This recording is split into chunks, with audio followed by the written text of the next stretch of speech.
ജീവൻ. ഇന്ന് നമ്മൾ കാണുന്ന എല്ലാ ജീവജാലങ്ങൾക്കുള്ളിലും ജീവനുണ്ട്. എന്തിനധികം പറയുന്നു, നമുക്കുള്ളിലുമില്ലേ ഒരു ജീവൻ. എന്നാൽ നമ്മുടെ ജീവൻ നിലയ്ക്കാതിരിക്കാൻ എത്രയോ ജീവനുകൾ എടുക്കുന്നു. വെള്ളത്തിൽ നീന്തി കളിക്കുന്ന മീനുകളെ എണ്ണയിലിട്ട് വറക്കുന്നു.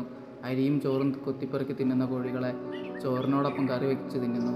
പന്നിയെയും പോത്തിനെയും കൊന്നു കറി വയ്ക്കുന്നു. എന്നാൽ പശുവിനെയും ചില മൃഗങ്ങളെയും കൊല്ലില്ല, കറിയും വെക്കില്ല. ജീവൻ എല്ലാത്തിനും ഒരുപോലെയല്ലേ?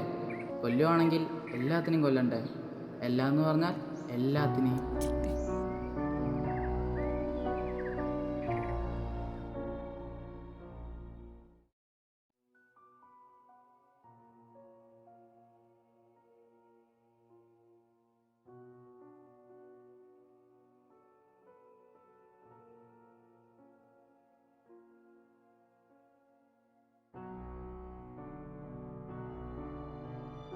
ഇപ്പോൾ നിങ്ങൾക്ക് തോന്നുന്നുണ്ടാവും, ഇവനേതാ, ഇവനെന്തൊക്കെയായി പറയുന്നതെന്ന്.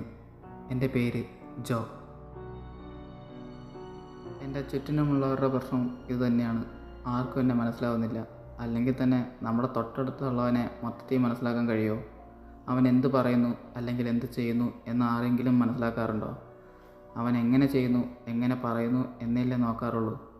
ആരോ പറഞ്ഞിട്ടുണ്ട്, ഒരാൾ എങ്ങനെ പറയുന്നു എന്ന് നോക്കണ്ട, എന്ത് പറയുന്നു എന്ന് മനസ്സിലാക്കിയാൽ മതിയെന്ന്. പതിയെ നിങ്ങൾക്ക് മനസ്സിലാവും.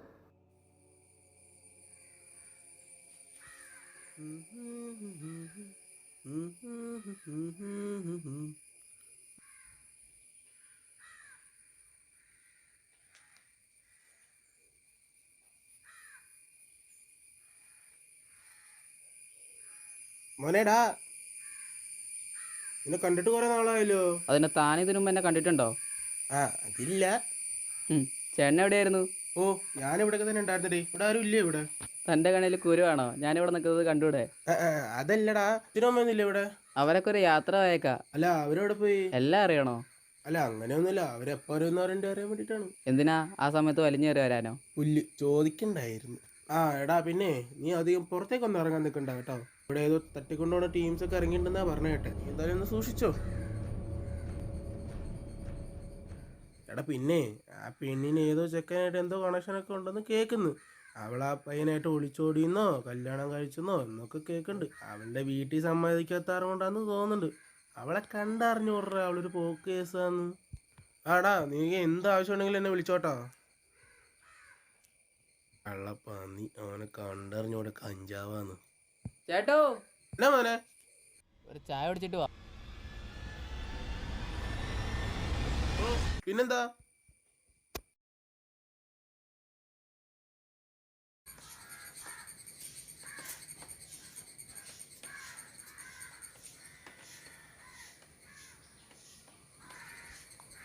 ചേട്ടോ, ചേട്ടനെ മനസ്സിലായില്ലേ? എബിൻ. ആ, ബിബിൻ. ബിബിനല്ല, എബിൻ. ചേട്ടപ്പം എന്ത് ചെയ്യണേ? ഞാനെന്ത് ചെയ്യാൻ? അല്ല, ജോലി എന്തെങ്കിലും? ആ, നോക്കുന്നുണ്ട്. ആരെ നോക്കാൻ? എൻ്റെ അച്ഛനെ. എന്താട്ടാ? അല്ല, അച്ഛനൊക്കെ സുഖം തന്നെ. അച്ഛൻ 2 വർഷം മുന്നേ മരിച്ചുപോയി. ആ, അപ്പം സുഖം. എന്നാ ശരി ഏട്ടാ. എവിടെ പോണ്? വാ, ഒരു ചായ കുടിച്ചിട്ട് വാ. അല്ല ഏട്ടാ, പോയിട്ട് കുറച്ച് വർക്കുണ്ട്. ഇവിടം വരെ വന്നിട്ട് ഒരു ചായ കുടിക്കാതെ പോയാൽ ശരിയാവില്ല. വാ. ചായ മാത്രം മതിയായിരുന്നു. ഓ, കുഴപ്പമില്ല, കഴിച്ചോ. ചേട്ടാ, വീട്ടിലാരുമില്ലേ? ഇല്ല, അച്ഛനമ്മരെ യാത്ര അയക്കാം. ചേട്ടൻ പോയില്ല അപ്പോൾ? ഇല്ല, എനിക്കിവിടെ കുറച്ച് പണിയുണ്ടായിരുന്നു. ആ ചേട്ടാ, ഈ രവിചേട്ടൻ അറിയില്ലേ ചേട്ടന്? രവിയോ? നമ്മുടെ എപ്പോഴും ഈ വഴി നടന്നു പോണ, എല്ലാവരെയും പരദോഷം കുറ്റമൊക്കെ പറയണേ. ആ, ഉവ്വ ഉവ്വ ഉവ്വ. ആ ചേട്ടനെ കാണാനില്ല. പുള്ളി മാത്രമല്ലല്ലോ, ഒരു പെണ്ണിനും കാണാനില്ലല്ലോ. ആ, അത് ഞാൻ ഇവിടെ കേട്ടായിരുന്നു. ചേട്ടാ, ഇത്തിരി വെള്ളം തരോ? നല്ല എരിവ്. ആ, എടാ, വെള്ളം ആ ഫ്രിഡ്ജിലുണ്ട്, എടുത്തോ. ആ, ഹലോ.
നീ പറഞ്ഞ രവിച്ചേട്ടൻ?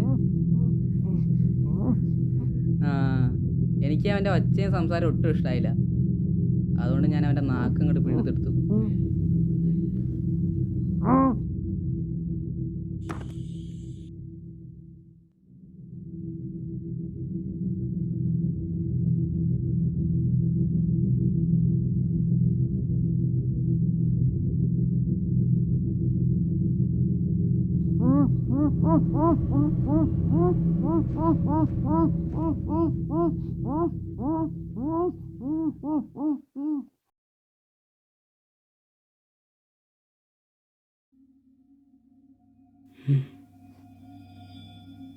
ഇതിപ്പം ഞാൻ എന്തിനാ ചെയ്തതെന്നറിയോ?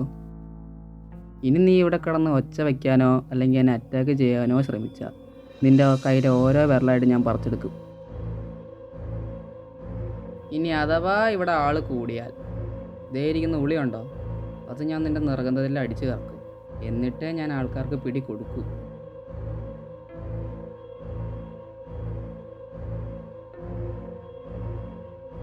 നീ ആ ഫ്രിഡ്ജിൻ്റെ അകത്ത് കൊന്നിട്ടാണ് കൊച്ചിനെ അന്വേഷിച്ച് എൻ്റെ അച്ഛനമ്മ എപ്പോഴും നടക്കുക. ആ ഫ്രിഡ്ജിൻ്റെ അകത്തിരിക്കുന്ന സാധനവും പിന്നെ ഈ കട്ടിലിൻ്റെ കിടക്കണ മുതലും പിന്നെ നെയ്യും ഇനി വരാൻ പോണ ദിവസങ്ങളിൽ എനിക്ക് ഫുഡാവാനുള്ളതാണ്. ഫുഡോ? മനുഷ്യനാണോ പട്ടി ഫുഡായിട്ട് കഴിക്കണേ? അപ്പോൾ നീ കുറച്ചുപേർ കഴിച്ചെന്തുന്നാ? നീ കോഴിയും പോത്തിനെയൊക്കെ കറി വെച്ച് തിന്നാറില്ലേ? അതുപോലെ തന്നെ ഇതും. പക്ഷെ ഒരു വ്യത്യാസമുണ്ട്. നിങ്ങൾ അതുങ്ങളെ കൊല്ലുന്ന രീതി വേറെ, ഞാൻ നിങ്ങളെ കൊല്ലുന്ന രീതി വേറെ. നീ എന്തൊക്കെ പറഞ്ഞാലും ഇതൊക്കെ കാണാൻ മേളിൽ ഒരാളുണ്ട്. ഇതൊക്കെ കാണാൻ മേളിൽ ഒരാളുണ്ടായിരുന്നെങ്കിൽ നീ ഇപ്പോൾ ഇങ്ങനെ എൻ്റെ മുന്നിൽ വന്നിരിക്കില്ലല്ലോ കൂട്ടുകാരാ. ഇവിടെ നിൻ്റെ ദൈവവും കാലനും ഒക്കെ ഞാനാ. ഞാൻ നേരത്തെ പറഞ്ഞു അറ്റാക്ക് ചെയ്യരുതെന്ന്.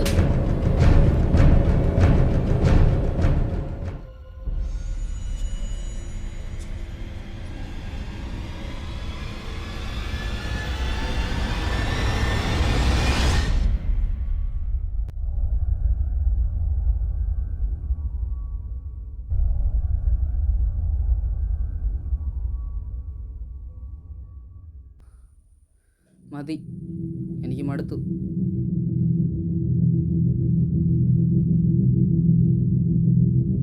നിനക്കൊരു കാര്യം അറിയോ? എനിക്ക് ചെറുപ്പത്തിലെ ഈ മിണ്ടാപ്രാണികളെ ഉപദ്രവിക്കുന്നത് ഒട്ടും ഇഷ്ടമല്ലായിരുന്നു. പക്ഷെ എൻ്റെ അച്ഛനമ്മയ്ക്ക് അങ്ങനെയല്ല. അവർക്ക് ഈ മീനും ചിക്കനും തൊണ്ടയിൽ നിന്ന് ചോറിറങ്ങില്ല. അതുകൊണ്ടാണ് ഞാൻ അവരെയും തട്ടിക്കളഞ്ഞത്. പക്ഷെ നീ വലിയ ഭാഗ്യവാനാ. അവരെപ്പോലെ നീ കൂടുതൽ അനുഭവിക്കേണ്ടി വന്നില്ലല്ലോ.